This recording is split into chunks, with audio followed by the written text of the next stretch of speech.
ದೇವರಿಗೆ ಸ್ತೋತ್ರವಾಗಿರಲಿ. ಈ ದಿನದ ದಾವೀದನ ಕೀರ್ತನೆಗಳು 1ನೇ ಅಧ್ಯಾಯ 1ನೇ ವಚನದಿಂದ.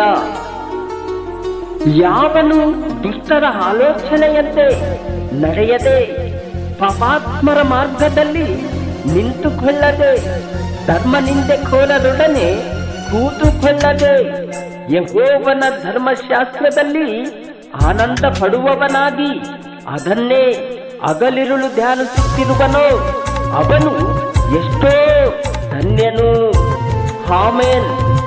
ಪ್ರಿಯ ಸಹೋದರರೇ, ಇಲ್ಲಿ ದಾವೀದನು ಹೇಳುವುದೇನೆಂದರೆ, ಯೆಹೋವನ ಧರ್ಮಶಾಸ್ತ್ರದಲ್ಲಿ ಆನಂದ ಪಡುವವನಾಗಿ ಅದನ್ನೇ ಹಗಲಿರುಳು ಧ್ಯಾನಿಸುತ್ತಿರುವನು, ಅವನು ಎಷ್ಟೋ ಧನ್ಯನು ಎಂದು ಹೇಳಿದ್ದಾನೆ. ಅವನು ನೀರಿನ ಕಾಲೇವುಗಳ ಬಳಿಯಲ್ಲಿ ಬೆಳೆದಿರುವ ಮರದ ಹಾಗೆ ಇರುವನು. ಅಂತ ಮರವು ತಕ್ಕ ಕಾಲದಲ್ಲಿ ಫಲ ಕೊಡುತ್ತದಲ್ಲ, ಅದರ ಎಲೆಯು ಬಾಡುವುದೇ ಇಲ್ಲ. ಅದರಂತೆ ಅವನ ಕಾರ್ಯವೆಲ್ಲವೂ ಸಫಲವಾಗುವುದು. ದುಷ್ಟರೂ ಆಗಲ್ಲ, ಗಾಳಿ ಬಡಿದುಕೊಂಡು ಹೋಗುವ ಒಟ್ಟಿನಂತಿದ್ದಾರೆ.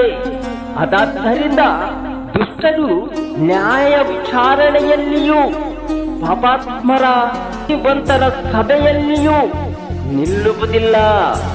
ಯೆಹೋವನು ನೀತಿವಂತರ ಮಾರ್ಗವನ್ನು ಲಕ್ಷಿಸುವನು, ದುಷ್ಟರ ಮಾರ್ಗವು ನಾಶವಾಗುವುದು. ಆಮೆನ್.